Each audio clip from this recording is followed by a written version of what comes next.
If that doesn't sound exciting enough for you, then why don't you try a simple low-cost index fund? I'll give this a 3 out of 10 on the risk scale. If you invested just $100 per month into an index fund with a 7% annual return, then after 30 years you'd have $123,000. That's the power of compound interest. You can do all of this without having any knowledge of the stock market. I remember when Warren Buffett, one of the richest men in the world, placed $1 million bet that a simple S&P 500 index fund would outperform a professionally picked portfolio of hedge funds over a 10-year period.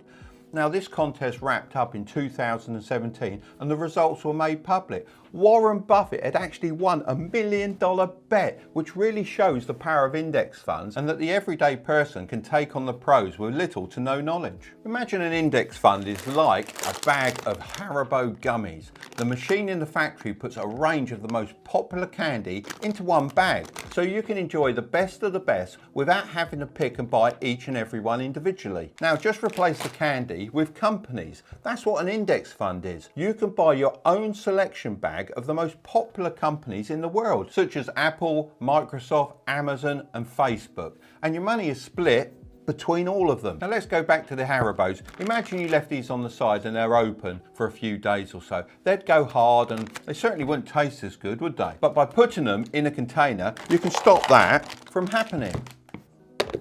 This is very much like index funds, as if you leave them unprotected, the government will start taxing you on the profits you make. But you can protect them with a sort of container like this, which is known as different things in different countries. In America, it's called a Roth IRA, and in the UK, it's an ISA. These containers allow you to protect your money after tax, and then any profits you make are yours to keep. But because they're so good and they're so powerful, there's a cap on how much you're allowed to invest each year.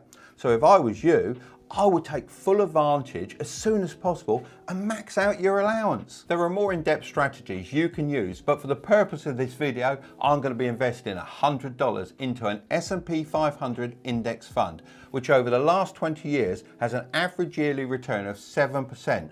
Drop a like if you'd like a full video covering this topic, because there's so much on this we could talk about. But Mark, $100 isn't enough, as the S&P 500 is over $3,000 a share. Well, you don't actually have to buy a full share to invest. My favourite brokers are Fidelity, Charles Schwab and Vanguard. So if we head over to Vanguard's website now and we find the S&P 500, here you can see what companies are in the index fund, so you can buy the right one. So all you have to do is create an account. I already have one, and deposit some money and then click.